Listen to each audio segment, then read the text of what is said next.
Olá, Lívia, oi, tudo bem? tudo bem? Gente, vocês estão me vendo bem? Que na última live eu me travei e na outra também cortou minha cabeça. Eu tô certinha? Eu tô certinha aí, Lívia? Tá dando pra ver normal. E eu, tá dando pra É? ver? Não, você tá linda. Você também. Obrigada. Lívia, primeiramente quero te agradecer por esse convite, né, para você falar um pouco da sua área, que é tão importante. Estava falando aqui, né, como é importante quando a gente tem um conjunto de profissionais da área da saúde que trabalham junto, né, principalmente quando a gente fala da parte da alimentação, acredito que tenha muitas barreiras mesmo na mente, né? E como é importante ver o trabalho da psicóloga. Então, quero te agradecer, né, por você aceitar. Seja bem-vinda para a gente fazer. A gente está bem enquadrada, ó. Isso é muito bom. Eu que Quero te agradeço. agradecer, viu? E vamos fazer esse bate-papo aqui. Vamos lá. Eu que agradeço, Gabi. Muito obrigada pelo convite e vamos lá. Podemos começar. Vamos lá. Eu tenho algumas perguntinhas para você, né? Para a gente construir um pensamento, para a gente construir um pensamento relacionado a esse tema, nutrindo a mente. Então, Sim, eu já quero começar com uma pergunta-chave. É assim, os nossos pensamentos podem mudar nossos comportamentos e ações? com certeza. Com certeza os pensamentos, eles são fundamentais, são chaves para o nosso, para como a gente reage ao mundo, né? Na verdade, os pensamentos, existe uma formação de pensamentos na mente que estrutura as crenças, que é como faz a gente se ver no mundo, né? A nossa identidade no mundo. Então, a gente acha que, eu só tô pensando, não é nada demais. Os pensamentos, ele tem Jogo, total né? bobo, não, eu só tô pensando, não tô, nossa, não tô, calma. Mas o pensamento, ele tem toda influência sobre o nosso comportamento. Porque, como eu disse, eles vão criando, pouco a pouco, como se fosse uma parede cheia de tijolinhos. Esses tijolinhos são Uhum. pensamentos que eles vão criando, estruturando um muro gigante de crença. E essa crença vai ser como você se vê, vai ser como a sua identidade é formada. E aí, por exemplo, numa dada situação, vamos dizer que você está numa situação de risco e você tem que tomar uma atitude rápida, é a primeira vez que você está se deparando com aquilo. E você, em vez de agir rapidamente, com coragem, você fica com medo. E aí você começa a pensar, nossa, eu sou medrosa, nossa, eu não sou capaz, eu nunca vou conseguir lidar com isso. E aí, a partir desse pensamento, vão se criando vários e vários pensamentos. E toda vez que aí se cria a crença, e toda vez que você lidar com alguma situação parecida, de novo, você vai dar para trás, você vai falar, eu não consigo, isso não é para mim, sabe? E aí você já Uhum. considera, não, eu sou medrosa. Para esse tipo de coisa, eu sou medrosa, eu não consigo fazer. E aí você já se considera Uhum. algo que, na verdade, você mesmo estabeleceu sobre a sua vida, a partir dos seus pensamentos. Então, sim, os pensamentos podem e vão mudar, querendo você ou não, o seu comportamento, como você reage, como você se manifesta no mundo. Isso é muito sério, né, Lívia? Porque se a pessoa realmente não tem esse conhecimento, né, e ela não busca ajuda, porque realmente a pessoa vai se fechando, né? Vai. Então, acaba se tornando algo tão forte que paralisa por completo, né? Sim, sim, porque, como eu disse, teve uma situação específica que naquela situação você não conseguiu passar, mas isso não significa que você, em todas as situações que você vai ter dali para frente, você não vai conseguir. Mas como você já pensou que você não vai, você criou tantos pensamentos baseados no não poder, na não capacidade de ultrapassar isso, de vencer isso, que você acredita que você nunca mais vai vencer, que você nunca mais vai ser. E aí você estabelece uma crença tão fixa que você acha que não tem como mudar, né? E você É. passa a agir daquela forma, né? Não só com medo, isso com todas as emoções, com tudo aquilo que nos influencia dia após dia, né? Uhum. Interessante você falar isso, porque no consultório mesmo, às vezes quando chega paciente, ela é relacionada à comida, né? Uhum. Ah, eu não gosto de tomate. Sim, Eu não gosto de tomate. é. Então, Porque, não, que daí a gente vai conversando, vai tentando, né, pegar da pessoa, por que ela não gosta daquele alimento? Aí foi um trauma lá, porque a mãe forçava o Exatamente. tomate, né, e cria essa barreira, daí quando vai fazendo outras preparações, no tomate de uma forma diferente, tô pegando tomate um exemplo simples, né? Aí a pessoa fala assim, nossa, não é que rola, né, comer um tomatinho ali, então Ou esse... exatamente, é exatamente isso que você está falando. Ou às vezes a pessoa tem um preconceito, não consegue experimentar e acha que por aquele momento que sentiu um cheiro ruim, alguma coisa que não quis nem Ah, experimentar, nunca mais ele pode comer aquilo. Eu não gosto, eu não gosto, eu não gosto. Mas como você não gosta, você nem experimentou. É porque você já criou tantos pensamentos negativos em volta daquilo, em volta daquele alimento, que você não acredita que você gosta. E aí você se diz assim pro mundo, eu não gosto de tomate, entendeu? E você acha que não tem como mudar, mas tem, tem. tem. E daí, né, a próxima está muito linkado. Como obter controle sobre os seus pensamentos e sentimentos, né? Então, a pessoa que teve isso com tomate, né? O tomate que agora foi um exemplo bem bom, bem simples. Então, como obter esse controle, Lívia? Olha, eu não diria assim controle, eu acho que a palavra que eu usaria era prevalecer mesmo. Eu estou aprendendo bastante disso com o curso que eu estou fazendo, o quanto a gente Uhum, é capaz de prevalecer sobre coisas que acontecem na nossa vida que a gente muitas vezes não tem como controlar, né? Mas que a gente pode prevalecer por escolha, né? E uhum, como que a gente, então, a pergunta que você fez, como que a gente pode, então, prevalecer esses pensamentos e sentimentos, talvez ruins que nos invadem, como que nós podemos prevalecer? Simplesmente pelo fato da gente.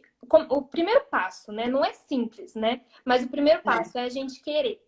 A gente precisa querer mudar. Ah, porque todo mundo fala, ah, você não se dá bem com isso, você não é bom do jeito que você age. Você não quer... Aí você está dizendo que o outro é assim, mas aí não quer dizer que, na verdade, está te incomodando, está incomodando o outro. Então, às vezes, você não quer mudar, né? Aí, uhum, quando surge uma necessidade de mudar por alguma coisa mais profunda, aí sim você vai buscar a mudança. Aí começa um passo de processo de mudança, porque tudo isso vai levar um tempo, né? E aí você realmente pode mudar. Quando você começa a desafiar, se desafiar, começa a pensar de maneira diferente, né? Como você enxerga o mundo. O cérebro, já foi comprovado, o cérebro é plástico. Existe uma uhum, plasticidade no cérebro. Então, a maneira que você pensa hoje, que você já se estruturou, pode ser mudada a partir do momento que você deseja, né? Não é simples, mas é um processo gradativo que você vai buscando. Não, peraí, você traz a consciência esse pensamento e fala, não, por que eu tô pensando isso mesmo? Por que eu tô parada uhum, essa hora da noite em vez de estar dormindo pensando dessa forma? Por quê? Então, eu começo a me questionar. Isso começa a trazer mudança, começa a trazer consciência daquilo que eu muitas vezes acho que é a única verdade, que não tem como mudar, né? Então, uhum. surge de um desejo de mudança. Aí você consegue Entendi. começar a enxergar o mundo de forma diferente quando você deseja isso, quando Uhum. você vê uma necessidade de fazer isso, né? Mais do que os outros virem falar, você precisa mudar, não tá bom, você precisa mudar. Isso não é suficiente, a gente precisa querer, né? É, você falando isso, quando eu era adolescente, acho que eu compartilhei bem pouco aqui nas redes sociais, Uhum, mas eu já tive o transtorno alimentar, né? Eu tive a bulimia. uhum, Então, era muito escondido, né? Ninguém da minha família sabia, e era uma dor, era uma cobrança muito forte, né? E eu sabia que eu precisava de procurar ajuda, né? Só que realmente os pensamentos vêm né, a vontade de comer e forçar o vômito, e vamos lá, e cada vez que eu alimentava mais esses pensamentos, olha o Jefão aqui, seja bem-vindo, Jefão. Pão, quanto tempo? Então, às vezes, né, quanto mais eu alimentava os meus pensamentos, Uhum, cada vez mais eu piorava, né? Então, a partir do momento que eu tomei uma decisão, eu falei assim, não, eu preciso de ajuda, né? E realmente foi de uma equipe, né, de nutrição, de nutricionista, de psicólogo, de psiquiatra, porque precisei entrar com medicamento de depressão e tudo mais. E, e como é importante realmente, e eu achei muito legal quando você falou, tipo, quando vem um pensamento ruim, né? Assim, calma aí, por que que eu tô pensando isso? Esse horário da noite, né? Por que que Exatamente. tá vindo esse pensamento, né? Calma aí, vamos mudar esse pensamento aqui. Jogar, sei lá, tirar esse pensamento ruim, né? E começar, não sei se essa é uma técnica, de Sim. começar a pensar coisas boas, né? E para realmente não alimentar esse pensamento, né? O que eu percebo às vezes, que as pessoas comentam, falam, nossa, toda vez que vem um pensamento ruim, eu falo, para pensamento, eu não desejo que você esteja aqui. Mas o só parar não funciona. Não funciona você chegar e ficar, ai, para de pensar. Isso provoca você pensar cada vez mais, né? Não tem como. Então, não adianta você ficar, para de pensar nisso. É você começar a questionar. Não é você se controlar. Por isso que a palavra controlar às vezes não é tão boa, porque você acha que você tem que se privar, se punir ali para você não pensar dessa forma. Mas o questionamento é a melhor coisa. Por que eu estou pensando assim? Começa a parar para pensar sobre o pensamento.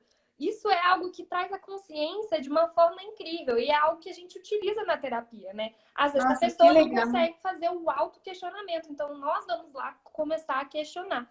E aí vai trazer a consciência. Aí sim começa um tratamento.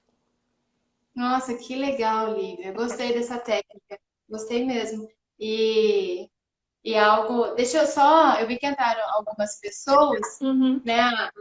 Só para eu falar um pouquinho do que a gente está falando. Hoje eu convidei a Lívia. Deixa eu só tirar um barulhinho aqui do meu celular. Calma aí, Lívia. Não vai ficar pitando aqui. Aí, eu convidei a Lívia é psicóloga, e já convidei ela, né, para a gente fazer esse bate-papo hoje, para a gente falar sobre a nutrição da mente, né? Eu, como nutricionista, trabalho muito na parte, claro, da alimentação, para nutrir o nosso corpo. Mas às vezes a gente esquece de nutrir os nossos pensamentos, né? Então, como realmente ter bons pensamentos traz benefícios à nossa saúde, né? Então, o corpo realmente ele reflete quando a gente vê, né, pessoas quando estão com depressão, às vezes alimenta esses maus pensamentos, né? Então, como é importante a gente saber nutrir os nossos pensamentos. Tá bom, pessoal? Só para vocês saberem do que a gente está falando, quem entrou ali um pouquinho quase agora. Lívia, e daí quando a gente está falando, né, de nutrir a mente, como nutrir os pensamentos e as emoções saudáveis, né? Eu, como nutricionista, eu ofereço um cardápio, né? Ajuda até a mudança do hábito alimentar, reduzir o açúcar, não consumir tanto de sal, diminuir os aditivos, né? E como você, psicóloga, né, está cada vez mais se especializando nessa área, como a gente poderia nutrir os nossos pensamentos, emoções? Né? Aí leva um pouquinho mais de tempo, né? Não que a nutrição não leve. Claro que vai exigir um hábito daquela pessoa, né? Mas o processo psíquico leva um tempo, né? Até a gente se adaptar, a gente a começar a criar novas crenças, né? Como eu já tinha falado, os pensamentos criam crenças. Então, até a gente levar a começar a criar novas crenças, leva um tempo, é um processo. E é um processo gradativo e progressivo, porque nós vamos progredindo, né? Porém, né, muitas coisas que a gente precisa entender, né, um dos fatos que eu falei, a gente começa a questionar e tal, mas a gente precisa entender também, dentro da terapia, a raiz daquele pensamento, né? Esse pensamento, ele não tá solto no seu cérebro, assim, ó, soltei um pensamento. Ele tem um porquê, ele tem uma ligação que vem no passado lá de trás, provavelmente infantil, que é quando o Freud fala que os maiores traumas surgem na infância, né? E é verdade, porque é quando você tá formando a sua forma de ver o mundo, se formando biologicamente, fisicamente, e seu pensamento, sua mente também está sendo formada nessa fase. E ali começam a surgir alguns traumas, né? Alguns traumas que nós não temos controle e que, na verdade, são tão, muitas vezes, tão ameaçador para a consciência, né? Porque nós seres humanos, a partir de uma ameaça, é biológico, é instintivo, nós fugimos, né? É instintivo. Diante de um risco, de uma ameaça, a gente foge, né? E diante de um risco ali que aquela pessoa provavelmente teria na infância, ela é tão pesada para a consciência, é tão pesado para ela lidar, né, na sua capacitação que está sendo formada mental ainda, ela coloca num sistema que a gente pode até falar como um submundo que está dentro da gente, que começa a se criar nessa fase também infantil, que a forma correta de se dizer é o sistema inconsciente, né? Que existe a consciência e o sistema inconsciente. Esse sistema inconsciente, ele surge devido à necessidade que nós temos, porque nós não conseguimos lidar tamanho trauma que a gente passou. Então, a gente não consegue lidar com aquilo e como forma de defesa, né? Como o ser humano tem isso, essa defesa instintiva, nós passamos esse trauma para um sistema chamado inconsciente. Oi, Leila! E aí, esse sistema começa a criar censuras, né? Censuras para que a consciência não acesse isso. Porque como foi pesado para a consciência, e para aquele ser humano não entrar em colapso tão novo, né? Ele cria essa censura. Essa censura ele barra ele de chegar a esse passado inconsciente que está ali, e ele vai vivendo a vida dele, tranquilo, passando pelas coisas, e aí, de repente, ele começa a manifestar isso. Porque não tem jeito, mesmo que esteja ali guardado, esquecido, que ele não lembre, né, por defesa do cérebro, ele não lembre, aquilo vai ser manifesto. Sempre, de alguma forma, vai ser manifesto. Né, pela momento da vida. Algum momento da vida. Às vezes não pode ser tipo algo perto, mas sei lá, aconteceu isso na infância, na fase adulta, quando casou, isso manifestou. Sim, é o mais comum. Por exemplo, vamos supor que uma pessoa passou pelo trauma de abuso na infância, abuso sexual na infância, e ela até lembra de algumas coisas, mas por tamanha dor, né, que aquilo causou, desconhecimento, né, porque uma criança não tem conhecimento nenhum sobre isso, ela guarda aquilo naquele sistema e fica alguns colapsos de memória, alguma coisa bem, bem curta, bem pequena, que ela nem consegue acessar e ela nem busca acessar.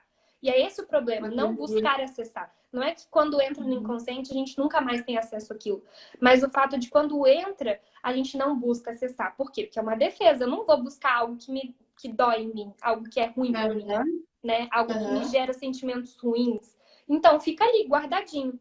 E aí, muitas vezes na adolescência, na fase adulta, aquela pessoa começa a manifestar aquilo.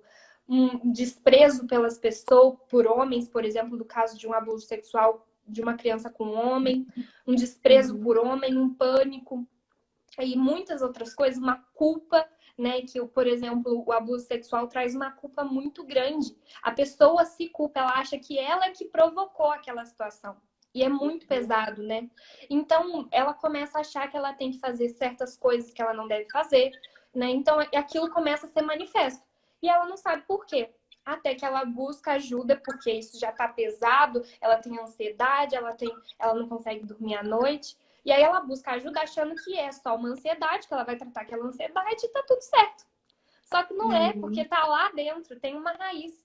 E aí a gente, dentro de uma terapia, dentro de um processo de tratamento psicológico, a gente precisa encontrar essa raiz, né? E como que a gente vai encontrar essa raiz? A partir da fala, que é a única ferramenta que nós temos, por exemplo, num adulto, né? Na criança, no adolescente, a gente busca outras ferramentas, como jogos, brincadeiras, o lúdico, né? Para acessar esse conteúdo interno. Mas no adulto é a fala. Então, essa pessoa precisa falar sobre isso. Mas aí, como dói, né? Como trouxe tantas dores essa pessoa, ela se fecha, existe uma resistência tão grande a acessar aquilo que muitas vezes isso demora, né? Leva 6, 7 meses até que comece de fato um processo de tratamento, porque esses 6 meses foi só para a pessoa ceder a querer falar sobre isso. Não só sobre isso, mas sobre algo que está doendo.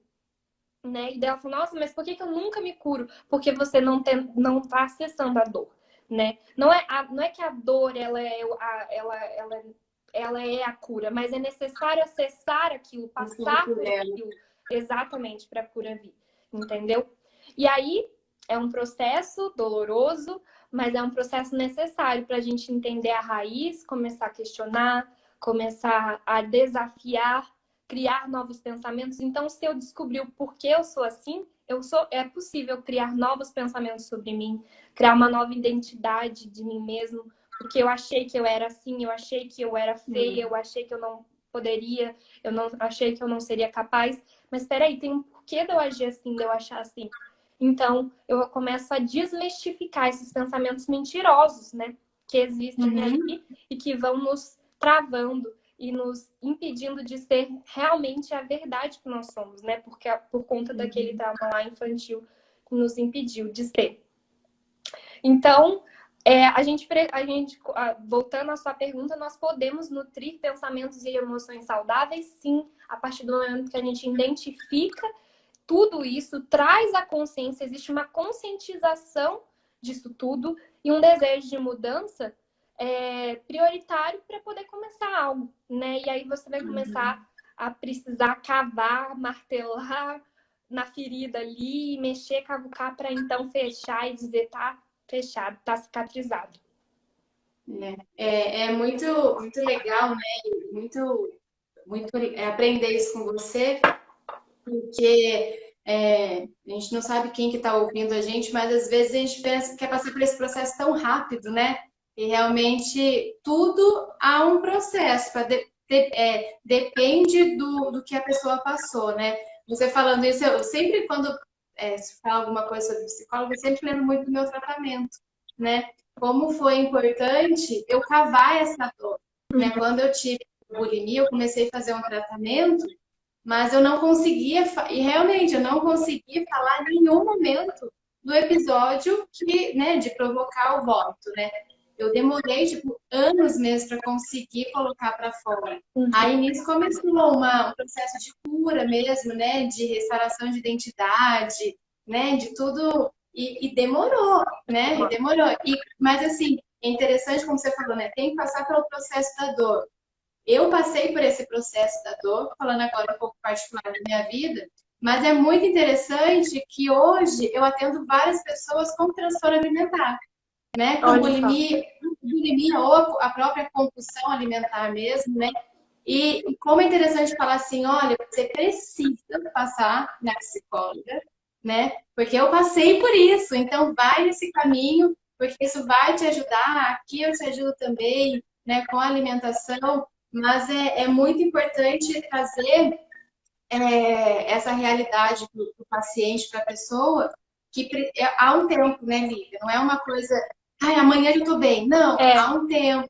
Conversar com as pessoas certas, profissionais certos, para te auxiliar nisso, né? Exato. Eu acho que é extremamente importante. E é muito legal isso que você está falando, porque não é só a terapia, né? É um conjunto de profissionais que vão trabalhar ali junto, psiquiatra, né? Num caso de um transtorno, eu não posso negar a ação do psiquiatra, né? Às vezes, muitas vezes a pessoa está em surto e ela precisa controlar esse surto para ir daí começar algo, né? Não tem como começar algo, muitas vezes, da forma que a pessoa chega ao consultório, né? Teve uma pergunta aqui que eu achei bem legal, que inclusive tem muito a ver com quando eu estava na faculdade. Eu também me fazia essa pergunta e eu criei meu TCC baseado numa pergunta parecida. Ó, vou ler aqui. Então, é possível, Lívia, identificar esses problemas em um adolescente e levar à cura antes que ele se torne um adulto problemático? Isso era uma questão que eu me fazia muito. Eu falava, gente, tá bom, mas se eu fizer um tratamento na criança, por isso que muitas vezes eu gosto de trabalhar com criança e com adolescente, porque veio daí. Falei, gente, se a gente puder trabalhar tudo isso na infância, que é onde está surgindo um trauma, por exemplo, ou na adolescência, que ainda está bem latente ali, será que é possível evitar um adulto problemático? E aí eu fiz meu TCC baseado nisso, só que o trauma de abuso sexual. Baseado nessa pergunta no trauma de abuso sexual na infância. E eu descobri que sim, até num trauma tão grande, tão pesado como é o do abuso sexual, pode sim ser evitado, pode sim ser trabalhado constantemente, né? Porque ainda mais quando o trauma acabou de acontecer, então não teve nenhum processo de inconsciência desse trauma, né? Ele ainda está ali, latente, ele acabou de acontecer. Então, nesse processo, a gente pode sim trabalhar nisso tudo que eu te falei, né? Só que daí tirando essa parte do inconsciente, porque ainda não tá, a não ser que é um adolescente, então provavelmente já vai ter criado o inconsciente como forma de defesa. né? Mas numa criança, Uhum. ela vai manifestar com certeza aquilo na brincadeira. Então ela tá brincando com um bonequinho e ela vai começar a manifestar alguma coisa ali que ela sofreu, Entendi. né? E aí Entendi. aquilo vai poder ser abordado, aquilo vai poder ser trabalhado e evitar, assim, possíveis transtornos que essa criança teria na vida adulta, porque uma criança que sofreu um abuso sexual, por exemplo, poderia gerar diversos transtornos, diversos, inúmeros. Pós-traumático, ansiedade, sabe? Que é o transtorno generalizado da ansiedade, depressão, vários. Isso poderia, sim, evitar.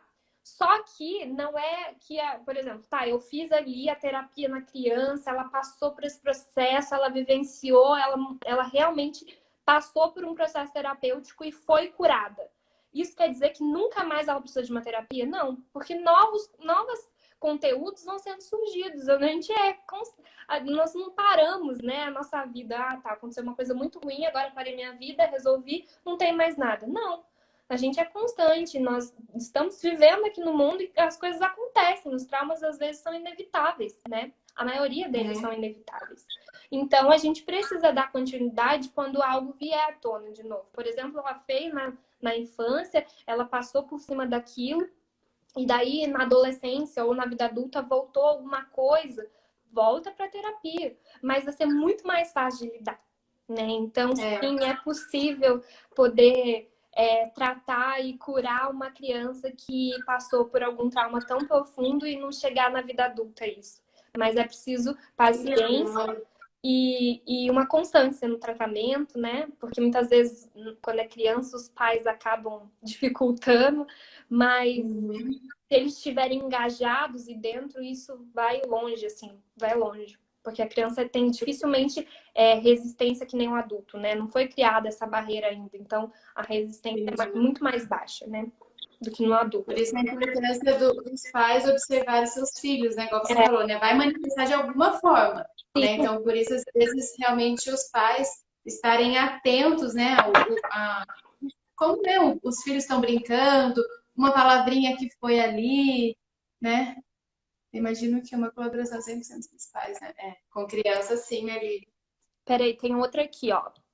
Os traumas, então, podem mudar completamente uma pessoa de modo que ela viva uma identidade de mentira a vida inteira sem saber?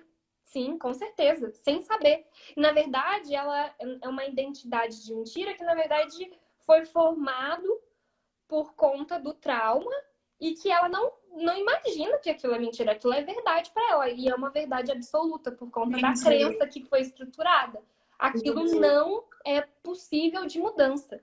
Né? E muitas vezes, a gente está falando aqui de um trauma, mas muitas vezes a pessoa cria a personalidade, a identidade dela por falas das outras pessoas. Isso é muito comum. Né? A pessoa fala assim, ela teve uma atitude na frente de alguém que não foi tão assim legal, e a pessoa vira e fala, nossa, mas você é muito, sei lá, medroso, chorão, dramático. Aí ela começa a se identificar assim no mundo. Eu sou chorão. Eu sou medroso, eu sou dramático. Então, todas as vezes que vai exigir uma força dela, algo diferente do que falaram para ela vai se dar para trás e ela fala assim, não, mas eu sou chorão mesmo, eu vou chorar. Não, mas eu sou medroso mesmo, não vou nem enfrentar. Eu não sou possível de fazer isso. Na verdade, não foi nem ela que pensou. Pensaram por ela e ela sugou aquele pensamento e falou, é meu. Né? E ela tomou posse daquilo que, na verdade, não é dela. É muito forte. Então, o que a gente fala para os outros é muito forte. O que a gente pensa do outro, a gente deve pensar 1000 vezes se a gente vai falar ou não, né? Porque aquilo cria algo tão profundo em nós que vira uma raiz que é difícil depois quebrar e identificar aquilo e dizer, não é assim. Não sei se tá tendo mais perguntas, deixa eu ver.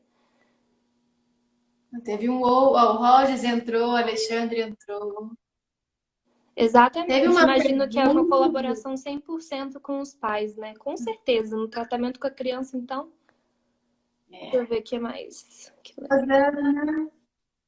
Acho que é isso. Teve uma pergunta aí, Babi? Teve uma pergunta que eu recebi, foi assim, qual a melhor atividade para relaxar o cérebro? Então, a gente usa de algumas técnicas, né, para relaxamento.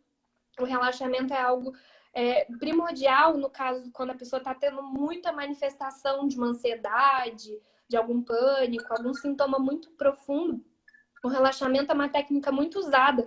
Porque, como eu disse, não tem como começar um tratamento com a pessoa que está em surto, às vezes, por exemplo. Às vezes ela chega no consultório afobada e não consegue nem falar e só chora. A gente pratica, assim, uma técnica de relaxamento, por exemplo, a da respiração. A gente coloca a pessoa num lugar confortável para ela, que ela esteja bem. E aí ela começa não pode ter muita luminosidade, nem muitos ruídos, é nessa técnica específica. Existem outras que não existem esse padrão, assim. E aí ela vai começar a prestar atenção na respiração dela, né? A atenção, ou seja, o foco vai ser mudado, mas sem dizer, para de pensar nisso. Sem dizer isso, o foco vai ser mudado. Então ela começa a prestar atenção na respiração. Você diz, para de pensar nisso, aí que você pensa Aí mais. é que você pensa. Então a gente não pode falar, não pensa assim, fulano, não age assim, fulano. Não tem jeito, não adianta. Isso é muitas vezes o que as pessoas normalmente fazem, mas não vai adiantar, né? Então, às vezes, é necessário, assim, agir com uma técnica de mudança de foco, que é o relaxamento. E aí ela começa ali a respirar, e ela começa a contar quantos segundos ela tá levando para inspirar, quantos segundos ela tá levando para expirar. E aí tudo isso vai trazendo uma paz para ela, porque os músculos, então todo o corpo reage, né? Nós estamos totalmente interligados, então todo o corpo reage a todas as nossas emoções. Então, a partir do momento que nós acalmamos nossas emoções, nosso cérebro, isso também, o corpo também responde a isso e vai se acalmando. E aí, depois de um tempo que existe um relaxamento ali muscular e mental, ela consegue voltar ali e consegue falar normalmente, né? Então é muito utilizado. E existe sim outras técnicas, muitas, muitas. Mas essa técnica do respirar me ajuda muito. Então, me ajuda muito também. Quem me ensinou essa técnica foi o apóstolo L. Quando eu ia falar com ele, Fábio, eu respirar. Agora, antes das lives aqui, eu fico aqui, eu respiro. Mas é exatamente. É isso mesmo, não tem segredo. É respirar, é se acalmar, porque a respiração também, além de nos acalmar, traz oxigênio para o cérebro, a gente oxigeniza o cérebro ali, passa por um processo de uau, tá bom, agora sim eu posso responder a esses estímulos tão grandes para mim. E aí você consegue enfrentar algumas coisas. Que legal, Lívia. Nossa, acho que a gente poderia ficar horas aqui conversando. Eu falo demais, né? Não, mas é um assunto muito interessante. Acho que realmente tem muito o que se falar em relação a isso mesmo, é como nutrir a sua mente. Não sei se você quer falar algo a mais, quer fazer alguma consideração. Eu acredito que é isso, né? Que na verdade nós podemos mudar, sim, existe mudança, existe forma de se reestruturar, de pensar diferente, mas a gente precisa querer, a gente precisa desejar e a gente precisa começar algo, buscar por algo, né? Que seja uma terapia ou algo que remete mais, por exemplo, se a pessoa deseja uma mudança na alimentação, então busca um nutricionista, enfim. Basta a gente querer, né? Não é o suficiente, não é a única forma, mas começa-se ali, né? Então, eu acho que a gente não deve pensar só de uma forma, né? Eu vou ser sempre assim, aquela síndrome de Gabriela. Eu vou ser sempre assim e eu nunca vou mudar. Não, de fato você pode, você deve mudar. Se aquilo tá te alterando, se aquilo tá te trazendo conflito consigo mesmo, com as pessoas à sua volta, você deve mudar, você deve desejar isso. Mas busque sempre um profissional, porque não tem segredo, mas a gente vai trabalhar baseado em algo que a gente estudou para isso, né? Então, o profissional é necessário. Busque um profissional. E é isso. Quero te agradecer também, Babi, por me chamar, me convidar. Foi muito bom. E qualquer coisa, estamos sempre aí. Eu que agradeço. Foi um bate-papo muito legal, passou muito rápido. Sério? Né? Quero agradecer pela sua disposição em aceitar esse convite. Eu que agradeço. O Daniel está aqui, a Silvia, minha paciente. Muito obrigada por vocês estarem aqui com a gente também. Lívia, mais uma vez, muito obrigada. O Insta da Lívia é o @LíviaBevilacqua, né? Isso, Lívia com 2 A's no final, Bevilacqua. Aí quem quiser, né, ter mais informações sobre o trabalho da Lívia, ela atende também, vocês podem chamar ela. Lívia, quero te agradecer mais uma vez, muito obrigada por você aceitar esse convite. A Lívia é uma grande amiga, uma excelente profissional, foi muito bom ter esse papo. Eu acho que você, como psicóloga, acho que eu consegui ficar mais calma na live hoje. Imagina. Obrigada, viu, Lívia? Bom, Vamos ver se a gente consegue fazer mais vezes, porque eu acho que tem muita coisa, a nutrição com a psicologia junto, né? Com certeza, a gente pode pensar em alguma abordar, né? Deixar algo mais específico, mas vai ser legal. Tá bom? Legal, muito obrigada, viu? Um beijo. Tchau, tchau. Tchau, Lívia. Pessoal, muito obrigada por vocês estarem aqui com a gente. Foi um bate-papo muito legal. Como eu falei para a Lívia, esse assunto tem muito o que falar. Já, né? Falei, poderia ter ficado mais, né?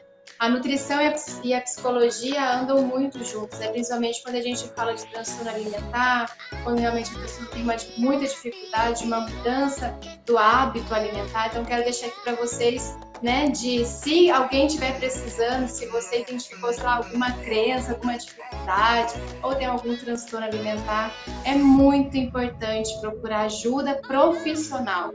Tá bom? Então, como a Lívia mesmo falou, a psicologia, existem várias técnicas para isso, né? E também lembrar que há processos, né? Há um tempo, né? Então, não é querer de uma hora para outra, não é farinha mágica, tá bom?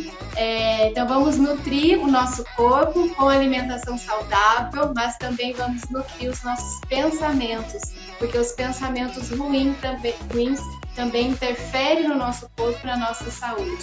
Então, precisamos também alimentar bem os nossos pensamentos, tá bom? Muito obrigada por vocês estarem, né, aqui comigo, com a Lívia. Foi um bate-papo bem legal. Obrigada por vocês ficarem até o final. Qualquer dúvida, pode mandar mensaginha para mim. Sempre falo isso para vocês. Podem entrar no Insta da Lívia também, tá bom? Mais uma vez, muito obrigada. Deus abençoe. Uma excelente noite para vocês. Beijo!